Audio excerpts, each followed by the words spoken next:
नमस्कार, स्वागत है आप सभी का एफएम के डिजिटल प्लेटफॉर्म में। मैं हूं आपके साथ सुनील चौहान। वॉशिंगटन में राष्ट्रपति ट्रंप ईरान में एक बहुत ही जोखिम भरे मिलिट्री ऑपरेशन पर विचार कर रहे हैं। कुछ खुफिया अधिकारियों ने बताया कि राष्ट्रपति डोनाल्ड ट्रंप इस बात पर विचार कर रहे हैं कि क्या अमेरिका सेना को ईरान भेजकर ईरान के सबसे बेशकीमती चीज 453.5 किलोग्राम एनरिच्ड यूरेनियम पर कब्जा कर लिया जाए। ये यूरेनियम ही है जिसके लिए ईरान इतनी लंबी जंग लड़ रहा है, अपने टॉप नेताओं मिलिट्री कमांडर्स की कुर्बानी दे चुका है। अमेरिका इसी 4.5 क्विंटल के यूरेनियम को हर हाल में हासिल करना चाहता है। वॉल स्ट्रीट जर्नल की रिपोर्ट के अनुसार अगर इस प्रस्तावित मिशन को मंजूरी मिल जाती है तो अमेरिका सैनिक कई दिनों तक और शायद उससे भी ज्यादा समय तक ईरान की धरती पर मौजूद रहेंगे। ये कदम मौजूदा संघर्ष में एक बहुत बड़ी तेजी का संकेत होगा। अधिकारियों ने बताया कि अभी कोई अंतिम फैसला नहीं लिया गया है, लेकिन इस ऑप्शन को लेकर ट्रंप के विचार खुले हैं, क्योंकि ये ट्रंप के टारगेट के अनुरूप है।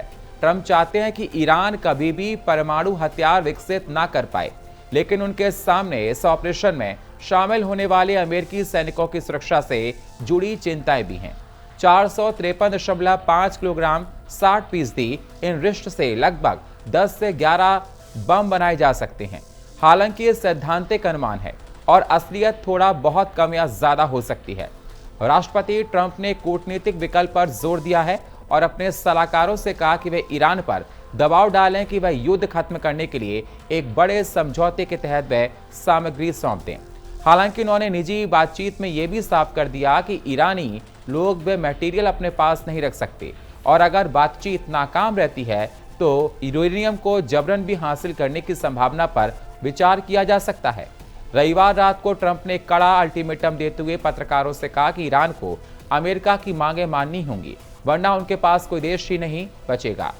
आपको बता दें, यूरेनियम का जिक्र करते हुए उन्होंने कहा कि वह न्यूक्लियर डस्ट सौंप देंगे।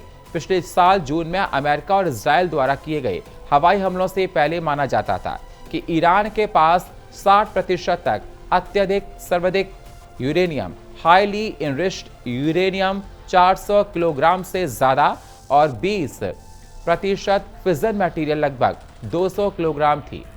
IAEA के चीफ राफेल ग्रॉसिन के अनुसार ये भंडार संभवतः उन दो प्रमुख जगहों पर केंद्रित है जिन्हें उन हमलों में निशाना बनाया गया है।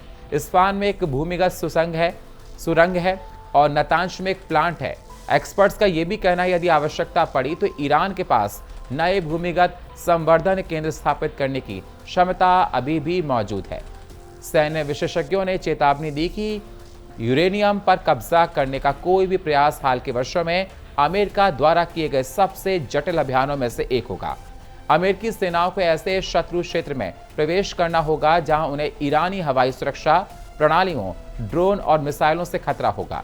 एक बार जमीन पर पहुंचने के बाद सैनिक उस क्षेत्र की घेराबंदी करके उसे सुरक्षित करेंगे, जबकि विशेष टीमें मलबे, बारूदी सुरंगों और दूसरे ट्रैप से बचते हुए उसे यूरेनियम की तलाश करेंगी। माना जाता है कि यूरेनियम 40 से 50 खास सिलेंडरों में रखा है। अगर अमेरिका सेना इस यूरेनियम पर कब्जा कर लेती है तो उसे फिर सुरक्षित इक्विपमेंट में सुरक्षित रूप से ले जाना होगा। इसके लिए शायद कई गाड़ियों की जरूरत पड़ सकती है। यूएस सेंट्रल कमांड के पूर्व कमांडर जोसेफ बोटेल ने कहा कि ये कोई ऐसा काम नहीं है जो झटपट हो जाए जमीनी हालात के आधार पर। इस मिशन में कई दिन या शायद एक हफ्ता भी लग सकता है। अगर जहां से यूरेनियम की बरामदगी होती है और वहां कोई सही हवाई अड्डा उपलब्ध ना हो तो सेनाओं को साजो सामान ले जाने में और सामग्री को निकालने के लिए खुद एक हवाई अड्डा बनाना पड़ सकता है। एनरिच्ड यूरेनियम ईरान के वजूद का सवाल है। जानकारों ने चेतावनी दी कि इस तरह के किसी भी ऑपरेशन से ईरान की तरफ से जवाबी कार्रवाई हो सकती है और ये संघर्ष उस 4 से 6 हफ्ते की समय सीमा से भी आगे खिंच सकता है।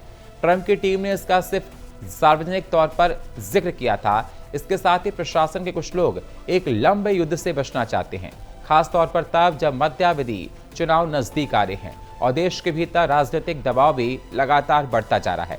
इस क्षेत्र में मौजूद अमेरिकी सेनाएं पहले से ही कई तरह की स्थितियों से निपटने की तैयारी कर रही हैं। अधिकारियों ने बताया कि इन विकल्पों में अतिरिक्त सैनिकों की तैनाती, मरीन की रैपिड रिस्पांस यूनिट को तैनात करना और रणनीतिक रूप से महत्वपूर्ण जगहों को सुरक्षित करने के लिए 82वीं एयरबोर्न डिवीजन के पैरा ट्रूपर्स को सक्रिय करना शामिल है। पेंटागन अपनी ऑपरेशनल क्षमता को बढ़ाने के लिए जमीन पर लड़ने वाले 10,000 तक अतिरिक्त सैनिकों को भेजने पर विचार कर रहा है। अमेरिका के रक्षा मंत्री पीट हेग्सेथ ने इस महीने की शुरुआत में संकेत दिया था कि वॉशिंगटन बातचीत से हल निकालने को प्राथमिकता देता है, लेकिन उसके पास सैन्य विकल्प भी मौजूद हैं।